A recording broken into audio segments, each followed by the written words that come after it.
Hello and welcome to the October 12th episode of This Week in Kirkland, the official podcast of the City of Kirkland, bringing you timely topics and noteworthy news delivered to you every week. I'm your host, Jim Lopez, one of the deputy city managers here at the city, joined today by two members of the podcast team. Hi, I'm Chris Peterson. And David Wolbrecht. And here, my friends, are the stories we're covering this week. Yeah, we have some details of the trees that were cut down along Northeast 124th Street. And the Kirkland Police Department are highlighting the Domestic Violence Awareness Month. Very important. Yeah, we're also wrapping up Fire Prevention Week. Have a rundown of this week's headlines and also a preview of the next City Council meeting coming up on October 17th. And there's still time to apply to be a natural yard care ambassador. Ooh. Pray tell. We're going to talk about that. And help us celebrate Green Kirkland Week, which will be big fun. And we have some other upcoming events. But first, our big story of the week. Thank you to all who came and swapped costumes. Woo. It was big fun. The city's Halloween costume swap was a huge success. We had talked about this. We did. On previous podcasts. And I know, well, everyone's probably wondering, was my childhood Robin Hood the Robin Hood. and Sue's unicorn onesie. The onesie. So we did get confirmation that indeed both costumes. Yes. 2 for 2. Success. Yeah. Do you think the podcast had something? I mean, maybe. it didn't hurt. It didn't hurt. Yeah. So Didn't hurt. what we're talking about this past weekend, we had a fantastic turnout with over 280 community members. Wow, 280. Yes, Wow. real success. That's cool. What's great is over 200 costumes found new homes. So real special shout out to our awesome volunteers and, of course, all those who donated for I saw costumes. them preparing the room, and they looked like they were having fun. Oh, yeah. That's cool. It's definitely cool. It's fun all around.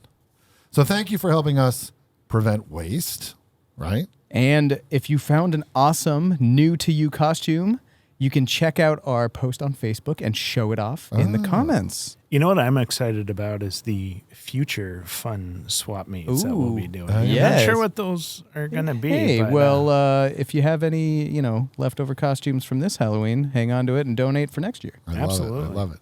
Now, several community members have been wondering what happened to the trees that were cut down along Northeast 124th Street. Well, we're here for you to bring you some answers. So Puget Sound Energy removed several trees along the north side of Northeast 124th Street, and that's right up there near The QFC. Yeah. And the reason was a transmission line that Puget Sound Energy needed to access, and that line has a very constrained route in this particular area. So there weren't really a lot of rerouting options. Yeah, not too many options. Yeah, and so it would have been either the south or north side of 124th would have resulted in cut down trees. There's good news. PSE is required to replace all the removed trees that are bigger than 6 inches in diameter. So help is on the way. Yeah. And anything that's chest height in the right-of-way on a 1-to-1 basis. Okay. And there'll be a higher ratio if the trees are actually considered landmark trees. So some of those bigger trees will get more trees planted. Yeah, and it's also good to know the project did go through extensive public outreach, including some on-site signage, a hearing, mailings across the entire corridor, and we had an open house too, all with the intent of providing residents with advance notice of the tree removals and replanting requirement. Yeah, it's definitely a change to the skyline there, and the trees will be missed. It's a lot. But there are some on the way. So the Kirkland Police Department is highlighting Domestic Violence Awareness Month through October. October is nationally recognized as Domestic Violence Awareness Month, and it's intended to spread awareness and honor the lives that have been lost to domestic violence. Yeah, this month, Kirkland Police patrol vehicles will be outfitted with a purple ribbon that displays the contact number for the National Domestic Violence Hotline. And so this is a service that provides round-the-clock support to survivors of domestic violence. Very nice. Yeah, and that number, that's 24/7. You can call it at 1-800-799-7233. And the purple ribbon itself is a unifying symbol of courage, survival, honor, and dedication to ending domestic violence. Very nice. Very nice. Yeah. Hey, we're wrapping up Fire Prevention Week with a final reminder that cooking safety starts with who? You. Well, me. You. All of us. Okay. It starts with all of us. Cooking is the leading cause of home fires and home fire injuries in the United States, and the Kirkland Fire Department offers these safety tips to help reduce the risk of cooking fires. Always keep a close eye on what you are cooking. Set a timer to remind yourself that you are cooking. Helpful with Yeah. With a couple of people on me included. So also turn pot handles toward the back of the stove so you don't accidentally hit them. And always keep a lid nearby. And so in case a small grease fire starts, you put the lid on the pan. Don't put water on it, and then get it off the burner. And have a kid in pet-free zone of at least 3 feet around the stove or the grill. Very helpful. Do it anywhere else hot food or drink is prepared or carried. Yeah, we actually... Funny story about that. Yeah. So our dog Haku, when we first moved in, she actually got scared of the oven real quick because there was a smoke alarm that went off. So she just associated us cooking with loud, scary noise. So she's not going near that. Well, she hadn't been, but last night she's getting bolder and she's getting over her fear. So last night she was like all up in the kitchen. And as I was putting the frozen pizza in the oven, You had a friend? she was helping. Yeah, she was helping me put it in the oven. But I was like, little, your tail, So the 3 foot, 3 foot zone. Yeah, pet free zone. I'll let Haku know about I that. have to say as an aside, the pups, they have amazing memories. Oh, yeah. My Gracie, we would go for a walk. She walked and hit one of those metal plates on the sidewalk. Yeah, like and it was construction fine, ones. but it was a little loose, so it made a noise. Oh, gosh. She'd never go over them. Never again. Yeah, honest to God, we'd walk down. She'd walk into the street. She'd be like, nope. Yeah, hard no, Dad. Hard no. Thanks. Hard no.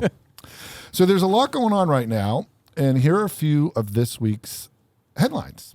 The mayor did have a statement condemning terrorist attacks against Israel. There is a grand reopening celebration for Kirkland's Fire Station 22 on October 21st. There's a public forum for the 2024 capital projects in construction and design. And direct links to those stories available in the show notes at kirklandwater.gov/podcast. So please check out those stories. The next council meeting is this Tuesday, October 17th. Now, as you know, we have a business agenda that starts at 7:30, and the council will provide at the business agenda feedback on a potential interim code amendment to extend the duration of authorized homeless encampments beyond the current 92-day limitation. Council will also receive a draft 2024 state legislative agenda and provide feedback to staff on priorities to include in the final agenda. Get ready, because council is going to consider adopting code amendments to the city's purchasing code, so hold on to your folios. They're going to respond to changes in state statutes, increasing costs and other requirements and factors that affect securing goods and services efficiently. Part of being a wonderfully transparent government is taking the time to talk about some of the details, including our purchasing code. Yes. It's important. It's important. Yeah. As per usual, the council will hold a study session. Now, this part of the meeting starts at 5:30, so this is where we start. And they're going to have a discussion on the Universal Low-Income Rate Discount Program and implementation of the 23-24 budget. Yeah. The implementation of the 23-24 budget. Right. Yeah. Including in that study session as a different topic, an update on the city's capital improvement program. So please watch all this on YouTube, our city's YouTube channel, our website, or our Facebook page.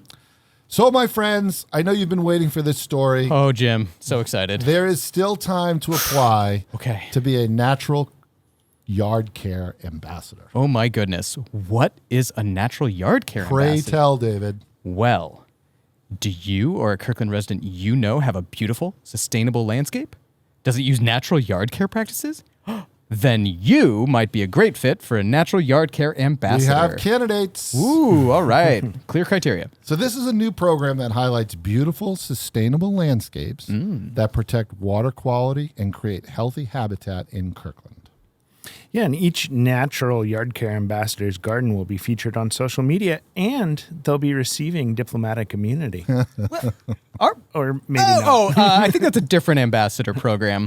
Yeah, through the federal government.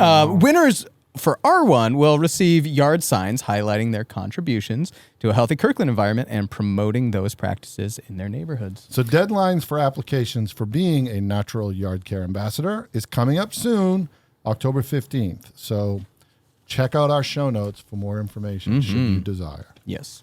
So please join us in celebrating Green Kirkland Week, which is October 21st through the 29th. Yeah, Green Kirkland Week is an opportunity to celebrate the start of planting season, our native forest ecosystems, and the wonderful volunteers that care for our natural area parklands. Oh, so cool. There's a ton of events. I think there's like 9 or 10. That's a lot of events. I It's didn't big count fun. them. Yeah, absolutely. So just visit the event calendar that we're linking in the show notes and find a volunteer stewardship event near you. So that's a good transition, my friends, to highlight some other upcoming events. All links to these events are in the show notes. And let's start with Kirkland Forest Day. Oh, gosh, on brand. Yeah. Sunday, October 22nd from 10 a.m. to 4 p.m. at 132nd Square Park. We'll have tree planting activities and more. Alrighty, they did the mash. They did the mash. The Pee Wee Monster Bash Carnival. Carnival. That's Friday, October 27 from 10 a.m. to 12 p.m. It's at the North Kirkland Community Center. And preschoolers age 5 and under in Halloween costumes can have fun with safe, spirited activities. This is an event not to be missed. Right. And it does sell out, so registration is encouraged.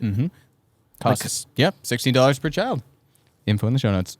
We also have coming up Dia de los Muertos, so Saturday, October 28th from 2 to 4 p.m. At the Peter Kirk Community Center. Join us to celebrate Dia de los Muertos as we remember our loved ones, enjoy traditional activities, food, music, and more at this free event. It's free. Yeah. And also we have the Parks Ballot Measure open houses. Now here you can learn about Kirkland Proposition 1, the levy lid lift for expanded aquatics, recreation, and parks facilities, operations, and programs on the November 7th ballot. It's 2 upcoming sessions, Monday, October 16th from 6 to 7 p.m. at City Hall, and also Wednesday, October 25th from 12 to 1 p.m. online. And that, my friends, brings us to the last story this week. Deputy Mayor Jay Arnold and City Council members Kelly Curtis and Toby Nixon joined the Rotary Club of Kirkland for a ribbon-cutting ceremony for a new pavilion at the site of the former Northern Pacific Railroad station along the Cross-Kirkland corridor. This had been up for a little while. It had been, yes. But it's beautiful, and we are now getting the opportunity to celebrate it. The Rotary Club developed the projects installed at the site. Yeah, and the pavilion there features illustrated signs describing the railroad's 100-plus year history really cool. in Kirkland. Wow. With photographs of trains and the 2 structures that once stood there. And so we can orient you to this wonderful facility by either saying it's near the Evers Park Park and the Truck Eating Bridge. and of course I say it's kind of near the pickleball courts. You're right. Yeah, exactly. It's right up over there. You know, whatever landmarks you use to get yourself through Kirkland, hopefully that gives it to you. The pandemic actually delayed the ribbon cutting for a while, Yeah, but it with had the been up. but with the ribbon cut, the project is now Complete. What a great homage to the legacy of the railroad station. But did you know, A, the first full-scale steam locomotive was built in the UK. Oh, Harry Potter. Harry Potter. B, the fastest train in the world is the Osaka to Tokyo Shinkansen bullet train at 352.2 miles per hour. Wow. Or C, spoiler alert, I'm leaning towards C. Oh, okay. If you see a train engineer in public, they're legally obligated to say choo-choo if you make the universal blow your horn motion. That's the you're grabbing the imaginary cord and it's the fists bump up and down. Up and down. I mean, I feel like it's got to be C. I mean, you know. Totally. Yeah, it's in the job description. Yeah, and in the license. And it goes for truckers too. Yep, it's true. It's the trucker thing too. Anyone with a big big horn. I don't know. Yeah. So it turns out the answer is A. The first full-scale steam locomotive was built in the UK. Okay, all right. There's your answer. Well, hang on. I heard that the fastest train was in Japan. So where is the fastest train? Well, actually, the fastest train is actually the TGV in France at 357.2 miles per hour. Really? So we got the 357.2 right. Okay. We just didn't get the price. I'm just still going to challenge the fact that they're not legally obligated to say choo-choo. Is it just like a professional courtesy? It's the code of ethics. Oh, it's the code of ethics. It's got to be not a legal thing. Yeah, it's just like a practice, standard practice. Okay, well, don't forget to help us celebrate Green Kirkland Week. Yes, and that does it, my friends, this week. You've been listening to This Week in Kirkland. Don't forget to like, subscribe, and share. Special thanks to Anthony Girardi, Sue Romero, and Kate Ryan for their behind-the-scenes magic. Thank you. Our next episode is October 19th. Until then, Stay connected, Kirkland.